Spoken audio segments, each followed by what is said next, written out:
So I'll lubricate that a little bit.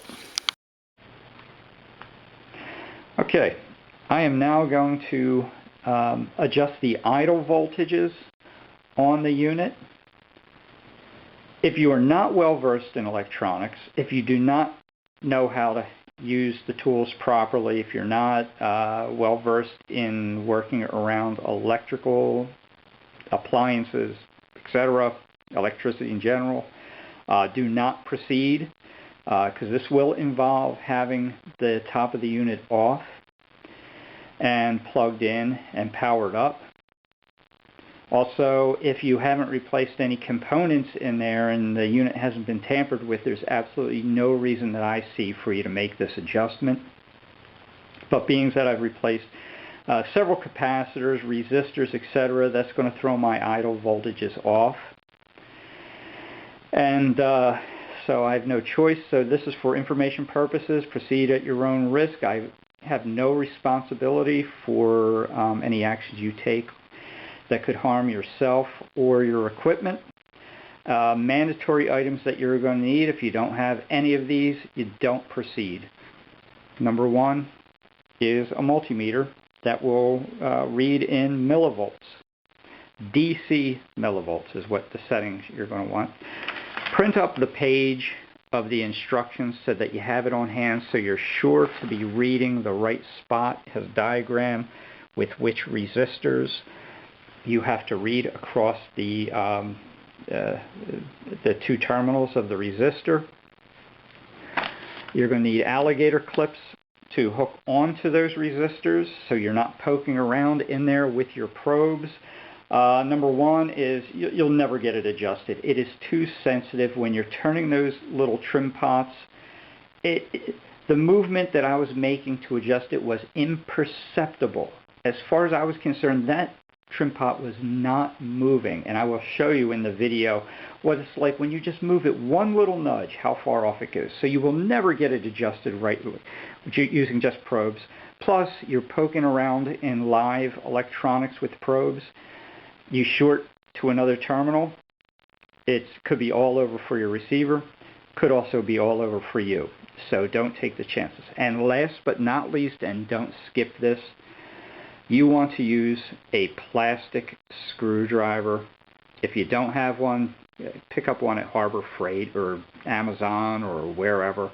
But don't go poking in there with with a metal screwdriver. Plus, in some cases, a metal screwdriver could throw off the actual resistance while you're trying to adjust it. So use plastic tools when you're making these adjustments. Okay, this being the front of the unit, there's the first potentiometer, and back there is the second one, and where you will be hooking up your test leads will be, in both cases, you got two sets of 4 power resistors back here. You're going to hook your test leads to this left-hand one here.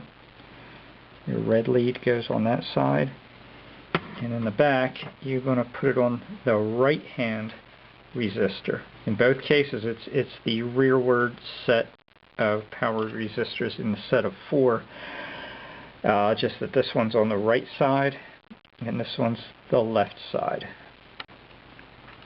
And when you are installing your test leads, have the unit unplugged. Don't plug it in until everything's set and you are sure that everything's properly connected. There's no chance of any shorts. When your leads are attached to the other end of your test leads, make sure that they are away from the chassis. Make sure they are away from each other. Keep everything clear. It's millivolts, but don't take any chances. Plus, if you short something out, even in millivolts, you wind up blowing out your transistors or God knows what. And when you attach your leads, have the red one, your positive, and your ground, neutral, common, on towards the front of the receiver. Front is that way. And have the red on the rear so you get a positive reading on your meter. Okay, you want to set your meter on DC, and if it's not auto ranging, set it on millivolts. Have everything hooked up properly with no chance of shorting. Turn on your unit, and it says in the instructions, after the power has been turned on, age about 2 minutes in no signal and no loaded condition. And I take that as meaning obviously no signal is, you know, I set it on CD, didn't leave it on FM or anything. And I unplugged the speakers from the unit. And during this 2 minutes, you will see the voltage climbing until it stabilizes. And I actually let it sit longer than 2 minutes to fully stabilize, to be sure that I was at an accurate voltage. Okay, now, when I installed the capacitors, I had checked these voltages, and they showed about 3 millivolts on one of them and 4.2 on the other one. And when I initially plugged this in, before I knew there was anything wrong with it, the sound was real odd and anemic, and I kind of wonder if that was the cause. But there was so many little issues on this, and of course there was that wrong capacitor in there. It could have been anything. But to give you an idea of what you're dealing with, now I'm going to adjust that. Oh, and my point was, I adjusted it to exactly 10 millivolts after replacing all the components.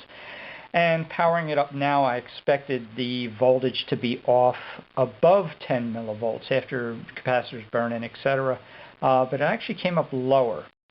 But I want to show you what you're going to be dealing with here.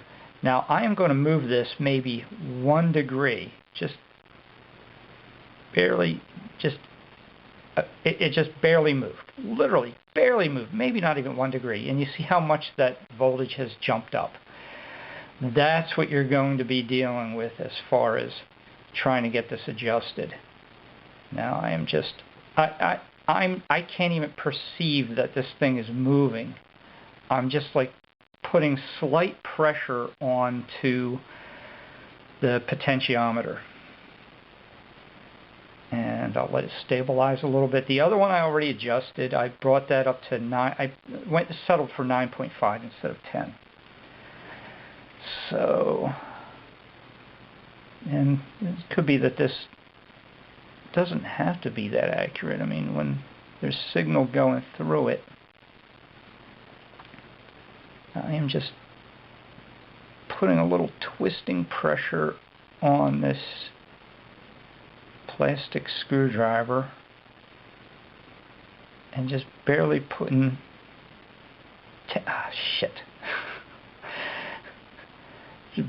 barely putting tension onto it.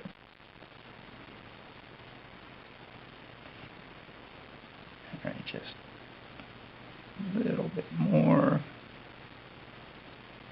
I'm probably being more accurate than this thing really needs. And I imagine if they are way off, then you would hear a volume difference between the left and right channel. See, that stabilizes. 9.5 seems about right. And the other one I did at 9. It was about the same, 9.5, bop it up to 9.6 and then back down again. Okay, this one should be good. Okay, we're powered up. Have it on tuner.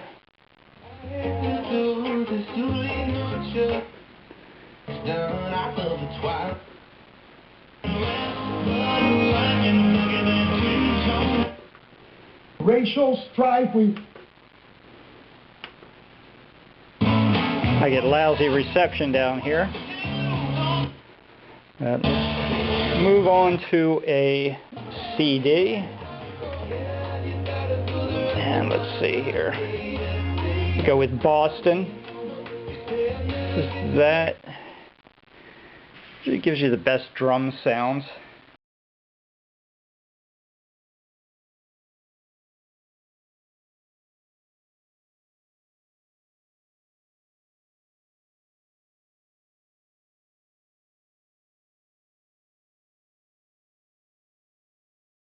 quick review of this receiver, some of the features, most of which I won't be using because this will be strictly for stereo. But it has video enhancer knobs on it, video enhancer controls, muting button, video disc player, gives you an idea how old this is. I think this is 1990. VCR 2, VCR 1, tape 2, tape 1, tuner, CD, and phono. Under the control panel here, you got speaker set A, B, C, tone bypass, which is what I typically leave on, bass, mid, and treble, balance, digital noise canceling control. I do hear it when I turn it off and on, but I can't really tell you exactly what it's doing. Simulated stereo, I guess for AM, and stereo mono switch, and then you got your record out for going to VCRs or tape. What's this one? This one's record out. Why would they have... Oh, this is where it's coming from, really, because it says phono. Unless you have a phonograph that you're able to record on. And video record out. Oh, I get it. So if you want to send your video audio over to the tape deck or something, I guess. Once again, it's something I'm not going to be using. What I really like about this tuner, because I live out in the middle of nowhere, is it has fine tuning. So 93.6 is a station, but I'm able to do 93.6.8, 93.6.9, and fine tune it to until I get to the best signal, and that's a signal bar graph right there.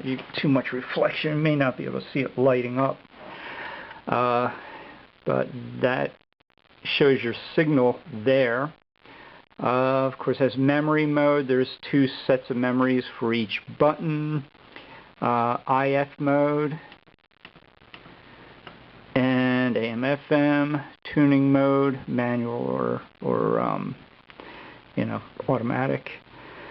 And the most confusing part of the whole thing, this dual layer knob, which what it is, it's an active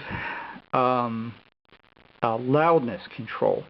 So when you have it turned all the way to the right, that's flat, and then your volume control is going to work normal. And what they tell you to do is, put it on muting, is adjust the outer knob to your loudest volume setting that you would normally listen to, and then turn your loudness knob down to the level that you want to listen to normally. And the point of that is this outer knob is going to adjust the loudness according to how you set it. So as you're turning this outer knob down, the volume will go down, but it will also give you a little bit of boost in the bass and I think maybe in the treble. But I actually use it as more of a parametric equalizer, I guess you would say. I found that these clip speakers, which are a little bit bright, get the camera back on there. Now the clip speakers that are a little bit bright, you turn it down to 2. The red would be the loudness control, and that just kind of balances the sound out nicely for these speakers. And then I use this knob to adjust the volume. But to give you an idea of how much effect that loudness knob has, now I'll show you. Watch. Turn that down to the 9 o'clock position.